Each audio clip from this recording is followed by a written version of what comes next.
नमस्कार। आज की डीप ड्राइव में हम बात कर रहे हैं डॉक्टर रामनिवास मानव की कविता की, खासकर उनके 2001 के संग्रह सांझी हैं रोशनी पर। हमारे पास उनके काम पर कुछ आलोचनात्मक विश्लेषण है, तो हमारा मिशन है कि हम इन स्रोतों के जरिए डॉक्टर मानव की कविताओं और गज़लों के जो मुख्य विषय हैं, उनकी शैली है, उनका असर है, उसे समझें और ख़ासतौर पर यह देखें कि आम आदमी के जो अनुभव हैं और जो सामाजिक टिप्पणियां हैं वो उनकी रचनाओं में कैसे झलकती हैं। तो चलिए इसे खोलते हैं, स्रोत बताते हैं कि डॉक्टर मानव की कविता वो सिर्फ कल्पना नहीं है, बल्कि वो तो इंसानी तकलीफ और गहरी संवेदनाओं का एक आईना है। उनके लिखने में भाषा और शिल्प मतलब दोनों में एक बड़ी सहजता दिखती है। तो सांझी रोशनी संग्रह, इसमें 32 कविताएं और 32 गज़लें हैं और ये 2001 में आया। इसका जो सेंट्रल आइडिया है वो बड़ा सीधा लेकिन गहरा है कि रोशनी या कह लें उम्मीद वो सबकी साझी होती है, जैसे सूरज सबका होता है ना, किसी एक का नहीं। हाँ बिल्कुल। और यहाँ एक दिलचस्प बात और जुड़ती है। स्रोत ये भी कहते हैं कि ये संग्रह सिर्फ उम्मीद की बात नहीं करता, ये असल में समाज में जो अंधेरा फैला है उसको रोशनी में बदलने की एक कोशिश है, एक नई व्यवस्था की कल्पना का प्रतीक है। तो ये मौजूदा सामाजिक और प्रशासनिक ढांचे की आलोचना तो करता है, पर उसमें कोई निराशा नहीं है। अच्छा। हाँ, ये जैसे सबको जगाने का, रोशन करने का एक आह्वान है। संग्रह की एक पंक्ति है जो इस विचार को मतलब बहुत खूबसूरती से सामने रखती है।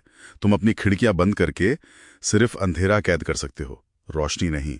सूरज सबका है, सांझी है रोशनी। ये तो सीधे पाठक से जुड़ती है ना। बिल्कुल। संग्रह की जो कविताएं हैं वो भावनात्मक असर तो डालती ही हैं, साथ साथ सामाजिक सोच को भी मतलब कुरेदती हैं।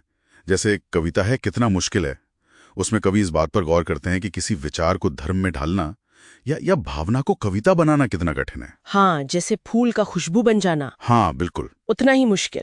और उनकी कविताएं सिर्फ व्यक्तिगत एहसासों तक ही नहीं रुकती, वो शहरी जीवन की जो विसंगतियां हैं उन पे भी चोट करती हैं। जैसे शहर के बीचों बीच कविता में दिखता है। ऐसा लगता है मानो पूरा शहर किसी शिकारी बाज के हवाले हो गया हो। और फिर राजनीतिक मोहभंग, वो भी एक अहम विषय है। जैसे एक जगह वो सवाल उठाते हैं, धर्म, राजनीति, स्वार्थ ने आदमी को कितना तोड़ा है। सीधा सवाल। हाँ। और फिर अंधेरे की परत जैसी कविताएं जिनमें अस्तित्व से जुड़ी चिंताएं हैं, जहां ऐसा महसूस होता है कि जिंदगी हमें जी रही है, हम जिंदगी नहीं जी रहे। ये तो बहुत गहरी बात है। और कवि सिर्फ व्यक्तिगत या शहरी मुद्दों तक ही नहीं रहते। स्रोत बताते हैं कि वो व्यापक सामाजिक राजनीतिक मुद्दों पर भी तीखी टिप्पणी करते हैं, जैसे कट्टरपंथ पर। यहाँ ये वाकई दिलचस्प हो जाता है। स्रोत कहते हैं कि कवि जिहाद जैसे शब्दों के इस्तेमाल पर सवाल उठाते हैं। वो पूछते हैं कि लड़ाई असल में क्यों और किसके खिलाफ है।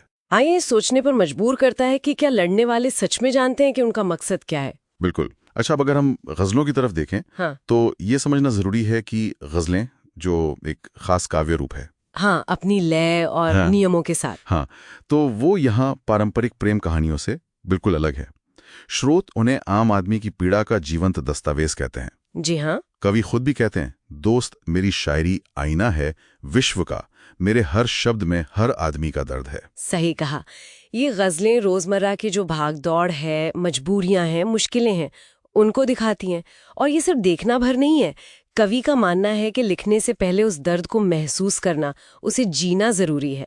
उनकी एक पंक्ति है, दर्द को जी फिर लिख, अश्क को पी फिर लिख। वाह! इससे पता चलता है कि उनकी शायरी कोरे विचारों से नहीं बल्कि गहरे अनुभव से निकली है। हाँ, और उनकी नजर समाज में जो बढ़ती अमानवीयता है उस पर भी है।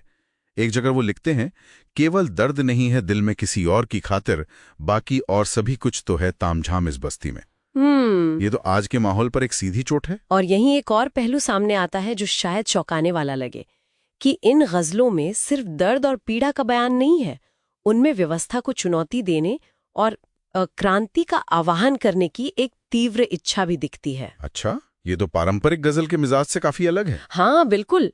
मिसाल के तौर पर वो सीधे सत्ता को संबोधित करते हैं, समझा दो सिंहासन को मानव की, हर गजल है क्रांति का राग कोई। अरे वाह! ऐसा लगता है जैसे इन गजलों में एक ज्वालामुखी सुलग रहा है। तो जानकारों ने भी उनके काम की अहमियत को समझा है। राज्य कवि उदय भानु हंस ने डॉक्टर मानव की मजबूत लेखनी, उनके संवेदनशील दिल और मौलिक सोच की तारीफ की। जी। वहीं डॉक्टर हरीशचंद्र वर्मा ने उनकी गहरी सोच, संवेदना और भाषा की जो संभावनाएं हैं उनको महत्वपूर्ण बताया। निकलता है। स्रोत हमें दिखाते हैं कि कविताएं अक्सर अकेलेपन, अस्तित्व के सवालों और मध्यवर्गीय चेतना की बात करती हैं, जबकि ग़ज़लें वो रोमानी दायरे से बाहर निकलकर क्रांति का बिगुल बजाती हैं, पाठक को सोचने पर मजबूर करती हैं। बिल्कुल। तो सांझी है रोशनी अधुकांत, मतलब बिना तुक वाली, और तुकांत यानी तुकबंदी वाली कविताओं और गजलों का एक शक्तिशाली मिश्रण पेश करता है, और ये प्रतीकात्मक और ध्वन्यात्मक भाषा के जरिए पाठक पर गहरा भावनात्मक असर छोड़ता है। तो डॉक्टर मानव के काम में, और खासकर सांझी है रोशनी में, हमने व्यक्तिगत दुख दर्द के प्रति एक गहरी संवेदनशीलता देखी। हाँ। और साथ ही सामाजिक जागरूकता और बदलाव के लिए एक मजबूत पुकार का अनोखा संगम भी। हाँ, और यहाँ एक विचार करने लायक बिंदु है। उनकी गजलों में ये जो व्यक्तिगत दर्द और क्रांतिकारी आह्वान का मेल है, उसे देखते हुए सामाजिक बदलाव के स्रोत के बारे में क्या कहा जा सकता है? मतलब क्या बदलाव की चिंगारी हमेशा व्यक्तिगत पीड़ा की गहरी अनुभूति से सुलगती है, या फिर ये सामूहिक कार्रवाई की चेतना से जन्म लेती है? ये एक ऐसा सवाल है जिस पर शायद इस डीप डाइव के बाद भी सोचा जा सकता है।